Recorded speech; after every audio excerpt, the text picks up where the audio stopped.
I think that's actually the secret to a launch is you can't just like go build this thing in a silo on the product side or product marketing side and be like, okay, cool, here's this thing. Good luck. We'll do like an hour-long training, go sell it.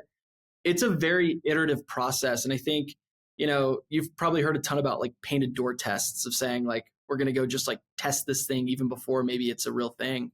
That's something we did a lot of, which was, hey, if we had this thing, here's what it could do. How do you think about it? And it's not just product people on those calls, it's sales folks, it's marketing folks. And we're really starting to understand early on in the product development lifecycle what this looks like. And then that ends up allowing everyone to kind of come along on the journey and craft it together versus like making this thing and handing it over.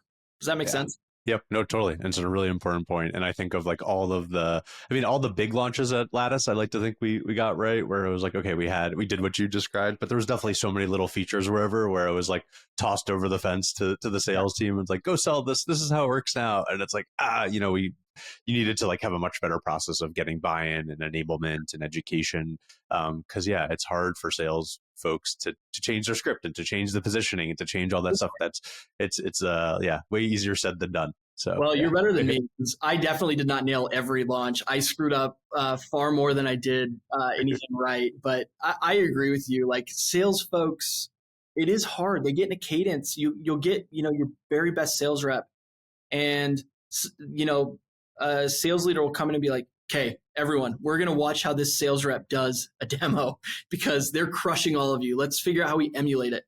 And what you'll find is like, they just have emotion. It's such emotion. Like that talk track is 95% the same every time. So the second you just go like plop in a new product and it's like, hey, and by the way, we need like $1 million of this in revenue by the end of the quarter, that just throws even the best sales rep completely off.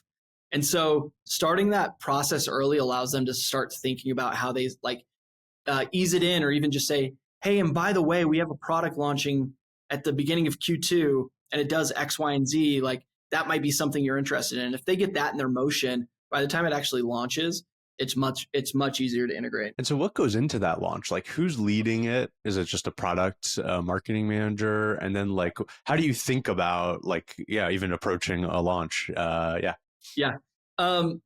It's definitely not one person. It's a team. So we had like a product person who was kind of a specialist on the payment side.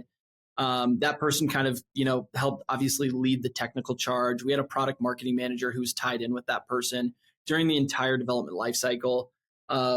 We had, obviously a chief product officer who was incredibly involved. We had sales folks who were trying to understand, okay, like this might slow down our sales cycle a little bit. How do we make it a no-brainer?